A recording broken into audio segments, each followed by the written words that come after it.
Good morning guys. Good morning sir. Good. चलिए आगे बढ़ाते हैं हम लोग।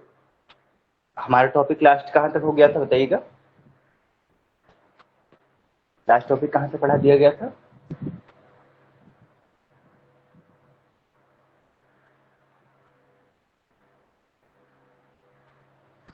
बताओ भाई, कहाँ सर तक हुआ था? एक्सपेरिमेंट।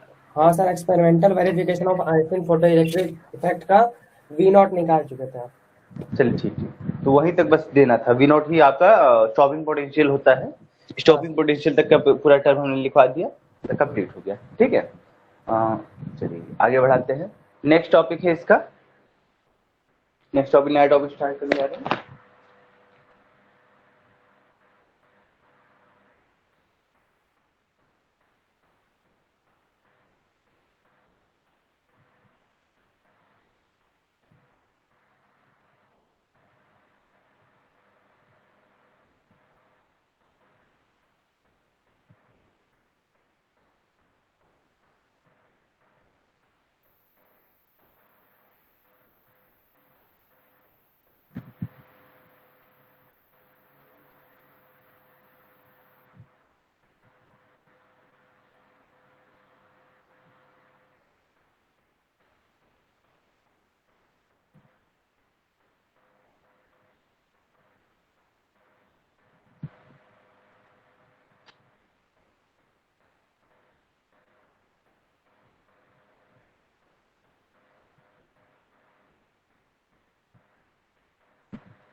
हाँ, जरा बोर्ड पर देखिएगा। हमने एक फिगर, अच्छा ज्यादा ऊपर हो गया। अच्छा,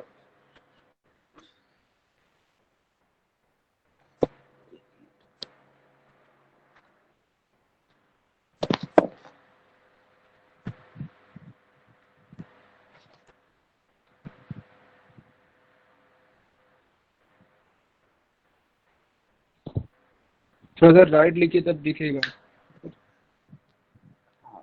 हेडिंग देखिए आपका है कॉम्पटन इफेक्ट।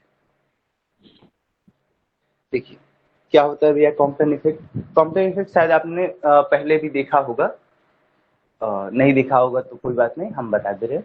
ठीक है, हाँ ध्यान दीजिएगा। जो आपका फोटो इलेक्ट्रिक इफेक्ट हमने पढ़ा है, ये थर्ड ईयर में भी आएगा, थर्ड ईयर केमिस्ट्री में भी आएगा, ये भी आपके थर्ड ईयर केमिस्ट्री में है। ठीक है ना, तो ये सारे टॉपिक आ जाते हैं। मतलब यहाँ क्वांटम फिजिक्स में है, वहाँ क्वांटम केमिस्ट्री में सेम चीजें आती हैं। याद रहेगा तो आपको आपका कुछ और काम बन सकता है। ठीक है, चलिए कॉम्पटन इफेक्ट क्या होता है जरूर देखिए। अगर हम किसी लाइट रेडिएशन को इंसिडेंट कराते हैं किसी पार्टिकल पर, ठीक है, जब हम किसी लाइट रेडिएशन को क्या करते हैं, इंसिडेंट कराते हैं किसी पार्टिकल पर, तो पार्टिकल से टकराने के बाद, कोलाइड करने के बाद ये स्कैटर्ड हो जाता है। ठीक है, ये क्या होता है, स्कैटर्ड हो जाता है। जो स्कैटर्ड रेडिएशन होते हैं, यहाँ दो तरीके से दिखाया गया है। ये दो टाइप के रेडिएशन कंसिस्ट करता है। ठीक है, एक होता है स्कैटर्ड फोटोन, दूसरा होता है रिकॉइल इलेक्ट्रॉन। ठीक है, ये दोनों होते क्या है, देखिए जो स्कैटर्ड फोटोन होता है वो सेम वेवलेंथ कंसिस्ट करता है, नियरली सेम वेवलेंथ कंसिस्ट करता है एज इंसिडेंट रेडिएशन। और जो आपका रिकॉइल इलेक्ट्रॉन होता है वो क्या करता है, वो तो इंसिडेंट रेडिएशन के कंपैरिजन में हायर वेवलेंथ कंसिस्ट करता है, हायर वेवलेंथ कंसिस्ट करता है। अब आप कहेंगे कि सर ये है क्या, तो देखिए जरा हम दिखा दें इसको कि ये हमने कोई इंसिडेंट रेडिएशन दिखाया है, यहाँ कोई पार्टिकल होगा। पार्टिकल कौन सा टाइप का हो सकता है, तो एल्कली मेटल हो सकता है। हमने मान लिया कि कोई एल्कली मेटल है, एल्कली मेटल से इलेक्ट्रॉन निकालना ज्यादा इजी होता है, इसलिए हमने एल्कली मेटल ले लिया। ठीक, इस पर हमने रेडिएशन इंसिडेंट कराया। एल्कली मेटल से क्या हुआ, एक इलेक्ट्रॉन जो कि बाहर निकला। देखिए ये रिकॉइल इलेक्ट्रॉन है ना, एक इलेक्ट्रॉन एनर्जी लेकर बाहर निकल रहा है, और बाकी बची हुई रेडिएशन स्कैटर्ड फोटोन के डायरेक्शन के टर्म में इस डायरेक्शन में, पी से क्यू के डायरेक्शन में चली जा रही है। ठीक है, हमारे पास यहाँ पर इन दोनों के बीच में जो यहाँ एंगल, ये इंसिडेंट रेडिएशन का डायरेक्शन था उसे हमने सीधे आगे बढ़ा दिया, और इसे एक एंगल थीटा से दिखा दिया, और इसे एंगल एक फाई से दिखा दिया। हमें वर्क क्या करना है कि जो हमारे पास वेवलेंथ शिफ्ट है। वेवलेंथ शिफ्ट है किसके टर्म में? स्कैटर्ड फोटोन और इंसिडेंट रेडिएशन, इन दोनों में जो वेवलेंथ का शिफ्ट हो रहा है, वेवलेंथ में जितना चेंज की वैल्यू मिल रही है, ठीक है, उसी वैल्यू को हमें कैलकुलेट करके दिखाना है। ठीक है, कुछ क्लियर हुआ भाई? बताइए। सर स्कैटर्ड फोटोन फिर से बताइए। ये यस ये सर। क्या है? अच्छा, जरा देखिए, अगर जैसे हमारे पास कोई पार्टिकल है, पार्टिकल से अगर कोई रेडिएशन टकराती है, ठीक है, रेडिएशन टकराती है, तो रेडिएशन ने क्या किया, इसकी एक इलेक्ट्रॉन को बाहर निकाल दिया, जिसे रिकॉइल हमने इलेक्ट्रॉन किया, बची हुई रेडिएशन ये स्कैटर्ड फोटोन में, जैसे ये फोटोन आ रहा था टकराकर स्कैटर्ड हो गया, स्कैटरिंग का डायरेक्शन पी से क्यू तक हमने दिखाया, यही आपका स्कैटर्ड फोटोन होगा, और ये नियरली सेम वेवलेंथ कंसिडर करेगा एज इंसिडेंट रेडिएशन, यानी इसका वेवलेंथ लगभग बराबर है, तो एनर्जी भी लगभग बराबर होगी किसके? इंसिडेंट रेडिएशन की। और इसका रिकॉइल इलेक्ट्रॉन का वेवलेंथ हमने कहा ज्यादा है, इसका मतलब ये हुआ कि रिकॉइल इलेक्ट्रॉन की एनर्जी कम होगी, है ना? ये तो आप लोग पता है ना भाई, जिसका वेवलेंथ ज्यादा होता है उसकी एनर्जी कम होता है, ये तो क्लियर है ना? सर रिकॉर्ड इलेक्ट्रॉन का वेवलेंथ ज्यादा कैसे हुआ? अरे यही तो हम पूछ रहे थे कि आपको पता है कि नहीं। देखिए, E बराबर एच न्यू होता है ना, E equal to H nu की वैल्यू सी बाई लेमडा हो गया। देख लीजिए, ध्यान दीजिए, लेमडा बढ़ेगा एनर्जी घटेगी। हमने कहा कि हमारे पास कोई रेडिएशन आकर शुरू टकराया, जो स्कैटर्ड फोटोन है कंसिस्ट कर रहा है लगभग बराबर वेवलेंथ, लगभग बराबर इसके इंसिडेंट रेडिएशन के, और जो रिकॉइल इलेक्ट्रॉन है वो हायर वेवलेंथ कंसिडर करें। हायर वेवलेंथ मतलब क्या? Lower energy. हायर वेवलेंथ मतलब क्या? Lower energy. रिकॉइल इलेक्ट्रॉन का एनर्जी लोअर होगा, ठीक है, यही हमने कहा है। ठीक है सर भैया? ये नहीं पूछे हैं, सर पूछे हैं कि इसका वेवलेंथ ज्यादा कैसे हो गया? भैया इसकी एनर्जी कम होगी इसलिए इसका वेवलेंथ ज्यादा होगा। तो एनर्जी कम क्यों होगी जबकि वो एक्साइटेड, मतलब वो छोड़ के जा रहा है इलेक्ट्रॉन? बिल्कुल बिल्कुल, ध्यान दीजिएगा। काइनेटिक एनर्जी है तो फिर उसका एनर्जी कैसे कम होगा? अरे रुकिए, सुनिए सुनिए, 2 मिनट धीरे धीरे। देखिए, जो हमारे पास ये इंसिडेंट रेडिएशन है ना, इसकी एनर्जी और स्कैटर्ड फोटोन की एनर्जी लगभग बराबर होती, पूरी बराबर नहीं होती। यानी कुछ एनर्जी यूज की गई, कुछ एनर्जी, जो एनर्जी यूज की गई वो इलेक्ट्रॉन को इस एलिमेंट से बाहर निकालने के लिए, इस एलिमेंट से बाहर निकालने के लिए, और प्लस यहाँ से यहाँ तक पहुंचाने के लिए एनर्जी को यूज किया गया। हमने क्या कहा कि जो इंसिडेंट रेडिएशन की एनर्जी है वो स्कैटर्ड फोटोन के कंपैरिजन में नियरली इक्वल है, मतलब लगभग बराबर, लेकिन पूरी बराबर नहीं है। क्यों? क्योंकि ये जैसे 100 था तो ये 90 हो गया, तो ये 10 हो गया, इस तरीके से। क्यों? क्योंकि जो हमने भेजा उसमें से कुछ एनर्जी का यूज इसके इलेक्ट्रॉन को बाहर निकालने और इलेक्ट्रॉन को यहाँ से यहाँ तक पहुंचाने में यूज किया गया। ठीक है ना? बताइए। हाँ सर। ठीक है। रिकॉइल, इसने एनर्जी को लिया, उसके साथ जुड़ गया, एनर्जी को लेकर उसके साथ जुड़ना रिकॉइल कहलाता है। ठीक है, रिकॉइल मतलब क्या? इसमें पार्टिकल टकराया, इस एनर्जी को लिया और इलेक्ट्रॉन इस एनर्जी को लेकर उसके साथ जुड़ गया, उसको रिकॉइल कहते हैं, जुड़ जाना, रिकॉइल इलेक्ट्रॉन। ठीक है, आगे बढ़ाएं भाई? यस बताइए। सर। Yes sir. चलिए ठीक है, स्टार्ट करते हैं। तो पहले हेडिंग लिख लीजिएगा, कॉम्पटन इफेक्ट क्या होता है, फिर बाद में फिगर बनाइएगा, पहले डेफिनेशन लिख लेते हैं। ठीक है, सुन लीजिए डेफिनेशन क्या होगा। हम अगर कहें कॉम्पटन इफेक्ट के बारे में, अगर कोई रेडिएशन इंसिडेंट करते हैं किसी पार्टिकल पर, तो ये 2 भागों में स्कैटर्ड हो जा रहा है। स्कैटर्ड रेडिएशन कंसिस्ट करता है 2 टाइप का फोटोन, फर्स्ट स्कैटर्ड फोटोन और सेकंड रिकॉइल्ड इलेक्ट्रॉन। जो स्कैटर्ड फोटोन होता है वो इंसिडेंट रेडिएशन के लगभग बराबर का वेवलेंथ रखता है, और जो रिकॉइल्ड इलेक्ट्रॉन होता है वो हायर वेवलेंथ रहता है। हायर वेवलेंथ मतलब लोअर एनर्जी रहता है। ठीक है ना? इस तरीके से आप इसे डिफाइन कर पाएंगे। तो सर स्कैटर्ड फोटोन की एनर्जी कम होगी, सीधी बात है, वेवलेंथ इसका ज्यादा है तो इसकी एनर्जी कम होगी। नहीं, स्कैटर्ड फोटोन की।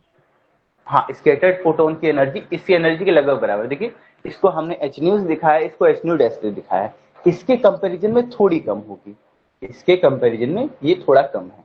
ठीक है ना? ओके। जी, तो आगे बढ़ाते हैं, लिखेंगे।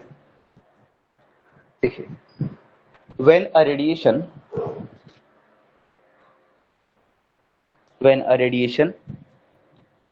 incident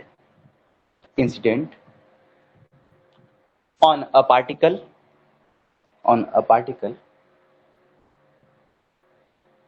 then scattered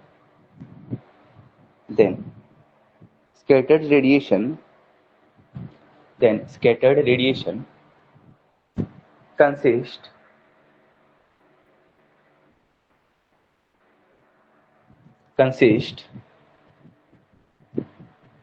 two type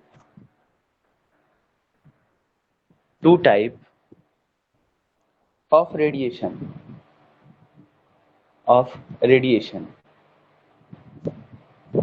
जो अभी आए हैं 3 लाइन छोड़ के लिखे, 2 टाइप ऑफ रेडिएशन हो गया, one with higher wavelength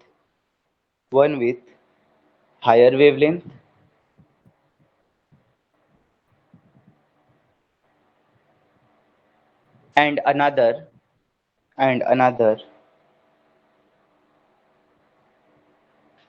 with nearly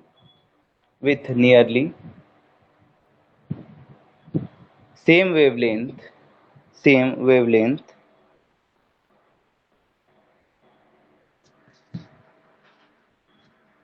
as incident radiation.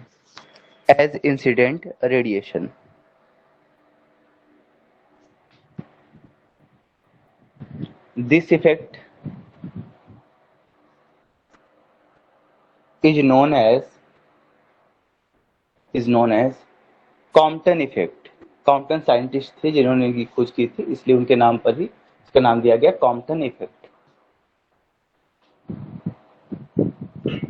हो गया, ठीक, इस फिगर को बना लीजिए।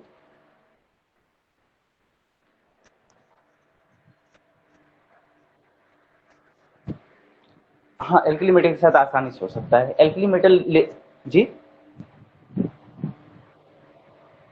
तो एनर्जी हमें ज्यादा देनी होगी, ये इंसिडेंट रेडिएशन की एनर्जी ज्यादा देनी होगी, उससे भी इलेक्ट्रॉन को इमिशन हो ही सकता है। जानते हैं आयनाइजेशन आसानी से किसी भी किया जा सकता है, बस जैसा एटम रहेगा वैसे उसकी आयनाइजेशन एनर्जी रहेगी। ठीक है जी।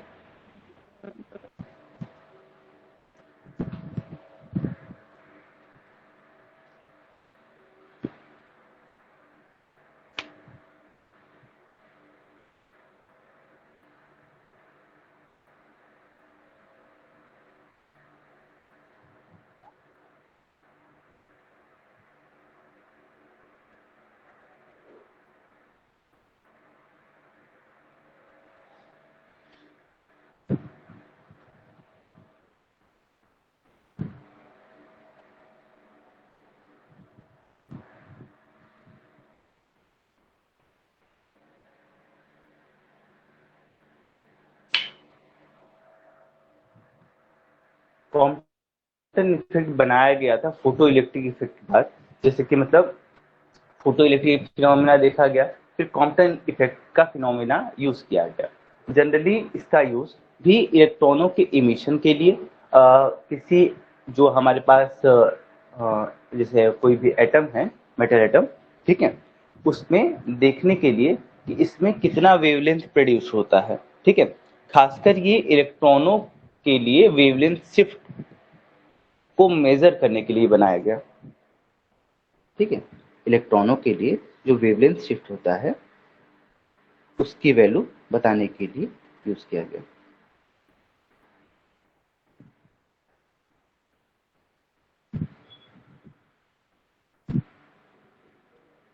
ठीक है, जो वेवलेंथ शिफ्ट दिया गया है उससे कई सारे अलग अलग प्रॉब्लम को सॉल्व किया जा सकता, जैसे कि हमारे पास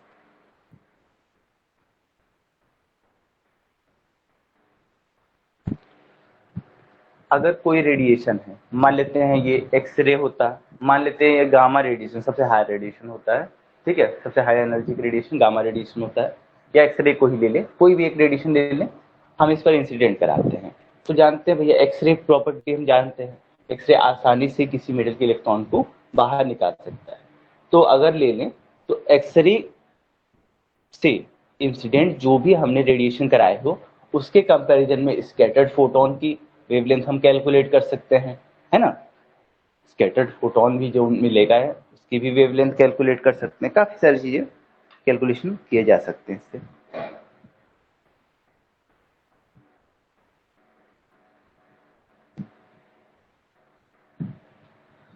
हो गया। चलिए तो आगे बढ़ाते हैं, लिखेंगे। Yes sir. हाँ सर। जी, ये थीटा है, नीचे फाई है।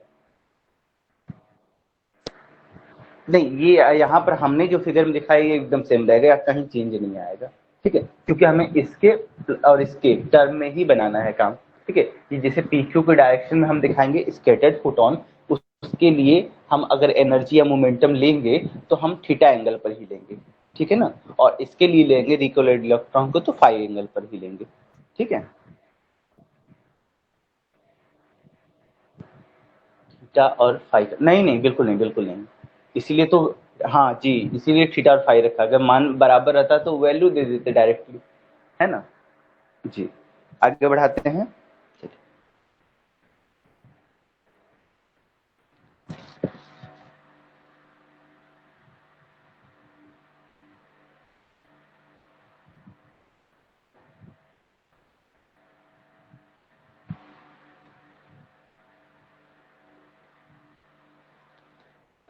चलिए तो नीचे वाली लाइन्स लिखेंगे। लेट अस कंसीडर, देखिए, let us consider a photon of energy h nu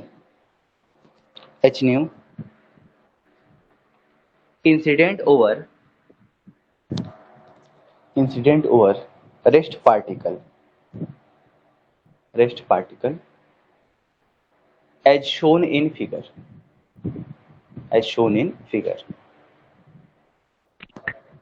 let sir us एक बार फिर से consider, रिपीट करिएगा। let us consider a photon of energy h nu incident over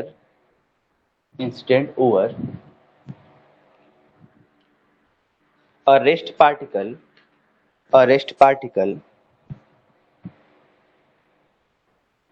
as shown in figure,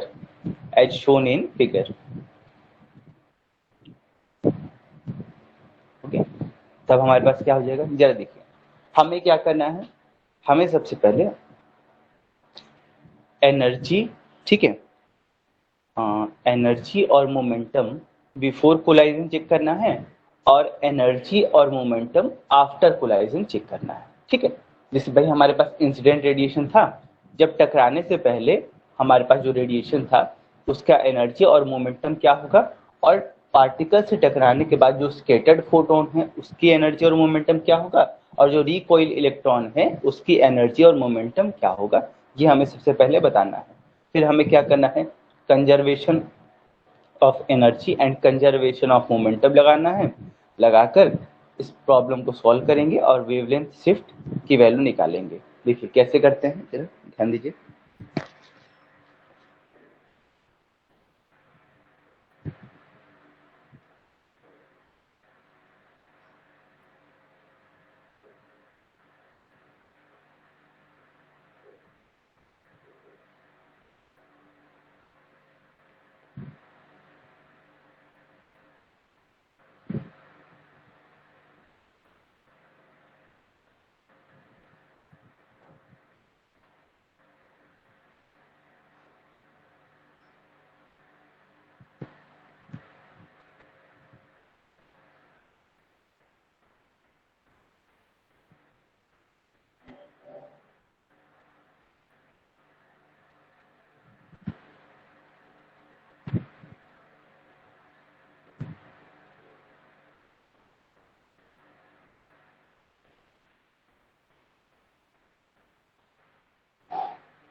हाँ, जरा देखिएगा board पर आपको सारा मैटर दिख रहा है साफ साफ? Yes sir. Yes sir. ठीक, आगे बढ़ाते हैं। देखिए, हाँ देखिए जरा, अगर हम कहें बिफोर कोलिजन, टकराने से पहले, ठीक है, जब हमारे पास जो इंसिडेंट रेडिएशन था, जब पार्टिकल्स नहीं टकराया था तब, बिफोर कोलिजन हम देखें अगर एनर्जी ऑफ इंसिडेंट रेडिएशन तो हमने दिखाया एच न्यू, क्लियर है ना, हमने दिखाया था भैया एच न्यू हमारे पास इंसिडेंट रेडिएशन की एनर्जी है। और मोमेंटम कहा, momentum of incident radiation h nu by c, ये मोमेंटम का formula h nu by c कहाँ से आया? ये मन में ख्याल आ रहा है? बताइए भाई, ऐसा मन में ख्याल यस है? सर। अच्छा चलिए ठीक है, तो हम बता ही देते हैं। आपको लगा कि शायद कुछ लोगों को ना पता हो, तो देखिए P बराबर mv, ठीक है, और E equal to mc square. देखिए आप जानते हैं E equal to mc square, और अगर हम देखें क्या कि E बाई एक C equal to m into c, E by C equal to m into c, यानी P मोमेंटम E की value h nu by c बराबर P। देख लीजिए जरा, हमारे पास E equal to M C square होता है, तो हम भैया एक सी को इधर लेते हैं, E by C equal to M C, mass into velocity क्या होता है भैया? मोमेंटम होता है, m इंटू सी बराबर P, और E बाई सी लिखिए, E को हमने h न्यू में कन्वर्ट किया, h न्यू बाई सी को P करते हैं, ये मोमेंटम का फॉर्मूला होता है h न्यू बाई सी। कहाँ से आया पता चला? ठीक है ना, कोई दिक्कत परेशानी नहीं ना? चलिए तो आगे बढ़ाते हैं। अब हमने कहा आफ्टर कोलिजन, अब टकराया हमारे इंसिडेंट रेडिएशन किस पर? अरेस्ट पार्टिकल पर। अब इसकी एनर्जी क्या होगा? The energy of scattered photon, तो ये हमने बोर्ड पर ही दिखा दिया था, एच न्यू डैश होगा। The energy of scattered photon हमने दिखाया है एच न्यू डैश, ठीक है, और momentum of scattered photon h nu dash by c, जैसे एच न्यू बाई सी वैसे h nu dash by c momentum. ये क्लियर है? इसमें कोई दिक्कत परेशानी नहीं ना किसी को? बताएं। No sir. ठीक है, आगे अगर हम कहें the energy of recoil electron, जो रिकॉइल इलेक्ट्रॉन है उसकी एनर्जी क्या होगी? इसको थोड़ा देखिए, थोड़ा सा ये थोड़ा सा सोचने वाला क्वेश्चन है कि हमारे पास रिकॉइल इलेक्ट्रॉन की एनर्जी कितनी होगी। तो हम जानते हैं पहले रिकॉइल इलेक्ट्रॉन किस स्टेट में था? रेस्ट स्टेट में था, और जब उसने क्या किया कि इंसिडेंट रेडिएशन से एनर्जी ली तो वो फिर आगे बढ़ा, तो वो मोशन स्टेट में आ गया, ठीक है। तो उसकी एनर्जी क्या होगी उसको हम दिखा दे जरा बोर्ड पर।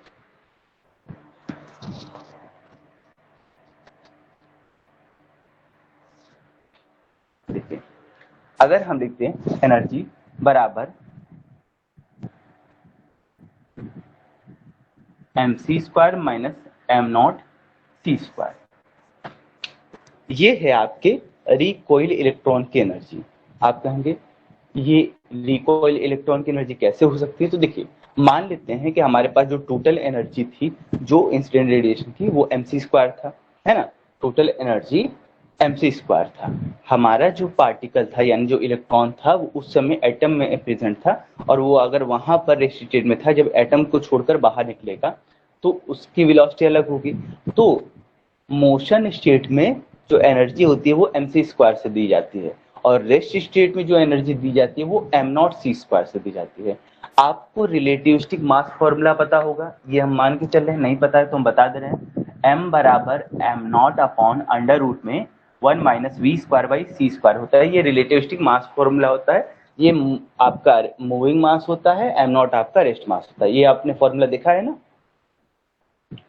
बताएं भाई। हाँ सर। ठीक है, तो बस हमने क्या किया, हर एम की जगह पर ये पुट कर दें। देखिए क्या हो जाएगा भाई, तो बराबर लिखा था एम की जगह M naught upon under root में 1 minus V square by C square minus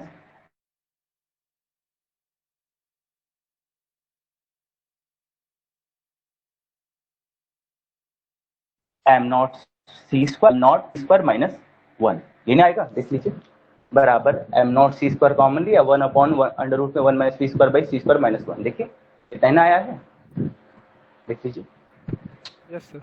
ठीक है, तो यही है आपके रिकॉइल इलेक्ट्रॉन की एनर्जी, क्योंकि रिकॉइल इलेक्ट्रॉन पहले एटम के अंदर था, वो रेस्ट स्टेट में था।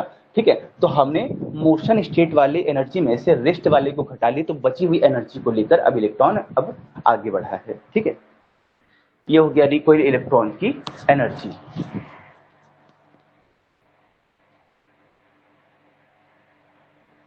सर जो सी लिए वो वेलोसिटी है, हाँ क्या है? सी जो लिए वेलोसिटी लिए है। हाँ हाँ, स्पीड ऑफ लाइट से लिए हैं, E equal to M C square फॉर्मूले से। नहीं सर, जो ठीक है, यहाँ पे आप सी ले रहे हैं वो वेलोसिटी है कि स्पीड ऑफ लाइट है? नहीं वो स्पीड ऑफ लाइट है। ठीक है, वेलोसिटी ऑफ इलेक्ट्रॉन नहीं है। वेलोसिटी ऑफ इलेक्ट्रॉन हम आपको दिखा रहे हैं क्या है। देखिए, the momentum of recoil electron, sir the sir सुनिए मोमेंटम। सर। सर तो जो जी, मोमेंटम निकाले तो P is equal to mass into velocity होता है, तो आप MC से सॉल्व किए उसे, स्पीड ऑफ लाइट से। अब हमारी बात सुनिए 2 मिनट के लिए। मोमेंटम ऑफ रिकॉइल इलेक्ट्रॉन क्या होगा? तो हमारे पास जो रिकॉइल इलेक्ट्रॉन का मास है इंटू उसकी वेलोसिटी है, ये सही है ना? देखिए मोमेंटम तो सही है, P बराबर m इंटू वी, सही है ना ये? हाँ सर, इसमें P कोई दिक्कत है ना? बराबर हाँ, P बराबर एम वी होता है, आज जानते हैं M naught V upon under root पे 1 minus V square by C square. अब आप पूछ रहे कि एनर्जी में भी आपने सी का मल्टीप्लाई क्यों किया है, वी का मल्टीप्लाई क्यों नहीं किया, यही ना आपका सवाल है? हाँ जो सर स्टार्टिंग में आप मोमेंटम निकाले वो P is equal to MC से आप सॉल्व किए। हाँ, ये वाला मोमेंटम आप यहीं हाँ पर है अभी? हाँ अच्छा, हाँ। जी। हाँ, तो हमने क्या किया भैया, देखिए हमने ये किया है E equal to M C square से यूज किया। पहले देखिए, आइंस्टीन आइंस्टीन के एनर्जी मास रिलेशन और आपके प्लांक्स के रेडिएशन लॉ से E equal to H nu और E equal to M C square, इन दोनों को जोड़कर ही ये मोमेंटम का फॉर्मूला निकाला जाता है। ठीक है ना? इन दोनों का यूज करके आप डी ब्रॉगली में देख लीजिए, कहीं पर भी रेडिएशन की अगर बात की जाए तो दोनों थियरीज, मतलब आइंस्टीन का एनर्जी मास रिलेशन और प्लांक्स का radiation law, E equal to M C square और E equal to h two, इन दोनों का ही यूज किया जाए और इन दोनों का यूज करके ही ये फॉर्मूला निकलता है। ठीक है, ठीक है भैया, आगे बढ़ाएं? कहाँ से आया सर, वो नहीं समझ में आ रहा अभी में। अरे तो उसी को तो बताएं, फिर से पूछे होते फिर बता देते। भाई लो देखो, E equal to M C square होगा, E by C equal to M C. ठीक है, और E बाई सी बराबर एम सी की value P, h nu by c बराबर P, ये ऐसे आया है। सर MCP कैसे हो रहा है, ये तो हम पूछ रहे हैं, MVP होता है ना। ध्यान दीजिए, मास इंटू वेलोसिटी P होता है। वेलोसिटी, अब आपके पास जो फोटोन है, ध्यान दीजिए, जो फोटोन है उसकी वेलोसिटी क्या होती है? प्रोटॉन की वेलोसिटी, हाँ सर, हाँ वो तो ठीक स्पीड ऑफ लाइट से चलेगी ना। है। हाँ सर, हाँ ठीक है, आगे बढ़ाएं? हाँ सर। ठीक, चलिए, तो ये हो गया आप लोगों का। तो आप सबसे पहले यहाँ से यहाँ तक कंप्लीट कर लीजिए। हर साल आपका ये क्वेश्चन आता है। ठीक है, कि घर पर आपको अच्छे से तैयार करना, ये थोड़ा समय लेगा आपका। ठीक है, समय इसलिए लेगा ना कि इसमें कई सारे इक्वेशंस बनते हैं आपके, तो वो थोड़ा सा समय खाते हैं।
हमको लग रहा है थोड़ा ज़्यादा छोटा छोटा लिख दिए हैं, और थोड़ा बड़ा लिखना चाहिए था। ज़्यादा मैटर एडजस्ट करने के लिए थोड़ा छोटा लिख दिए हैं, ये दिक्कत होगा।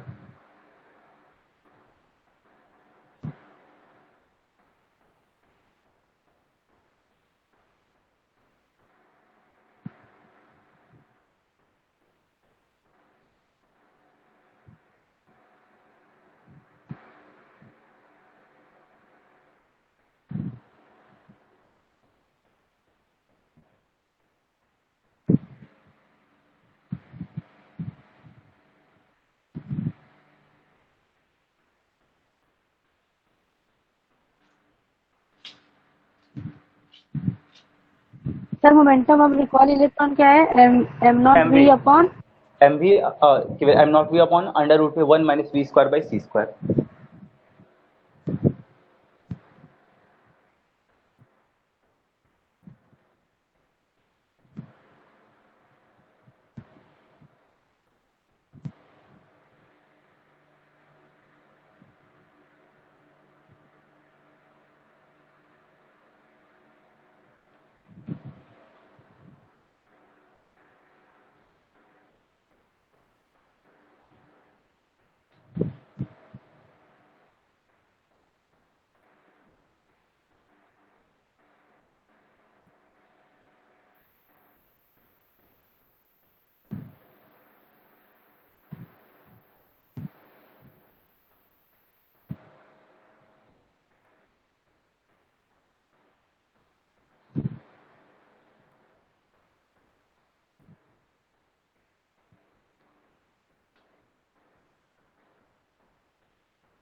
हो जाए तो बताइए। हो गया सर। बाकी लोग का मान ले हो गया है? हो गया सर। चलिए ठीक है, आगे बढ़ा रहे हैं।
हाँ, जरा देखिएगा, अगर हम कंजर्वेशन ऑफ एनर्जी का फॉर्मूला यूज करें, फ्रॉम कंजर्वेशन ऑफ एनर्जी, तो हम जानते हैं अगर एनर्जी हमारे पास कंजर्व है तो energy before collision is equal to energy after collision, है ना। एनर्जी बिफोर कोलाइजन हमारे पास h न्यू थी, और एनर्जी आफ्टर कोलाइजन तो स्कैटर्ड फोटोन की एनर्जी, और ये है रिकॉइल इलेक्ट्रॉन की एनर्जी। देखिए दोनों को हमने जोड़ दिया है, ठीक है। तो कंजर्वेशन ऑफ एनर्जी से एनर्जी बिफोर कोलिजन बराबर एनर्जी आफ्टर कोलिजन को हमने ले लिया है, ठीक है। हमारे पास ये इक्वेशन आ गया। हमने क्या किया है, इस एच न्यू डैश को इधर लेते हैं, H nu minus H nu dash equal to M naught C square, और ये ब्रैकेट क्वांटिटी रख दिया, ठीक है। एक सी को यहाँ से ले गए और इस नीचे डिवाइड कर दिया, H nu by C minus H nu dash by C equal to M naught C 1 upon under root में 1 minus V square by C square. हमारे पास इस इक्वेशन और इस इक्वेशन का यूज है आगे, तो हमने इस इक्वेशन फर्स्ट और इक्वेशन नंबर सेकंड बना दिया है, ठीक है। देखिए हम यहीं तक पहला लाइन करके काम चल सकते थे, बाद में हम बनाते, या फिर हम पहला दूसरा लाइन जो है, कि पहले दूसरी लाइन को हमने पहले ही कन्वर्ट कर लिया, बाद में बस हमें अपनी इक्वेशन में रखना रहेगा, ठीक है। इसलिए हमने काम को पहले से ही सिंपल बना लिया है। यहाँ से यहाँ तक कर लीजिए।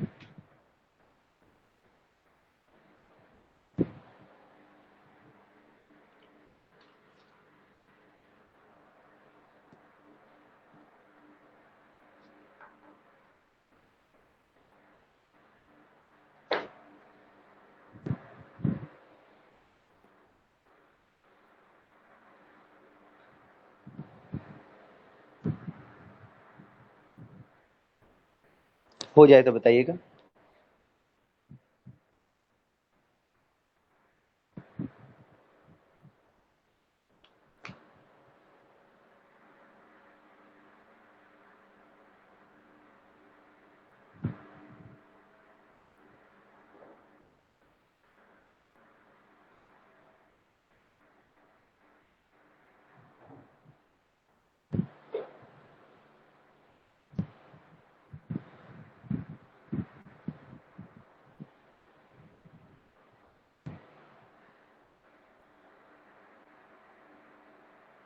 Okay sir.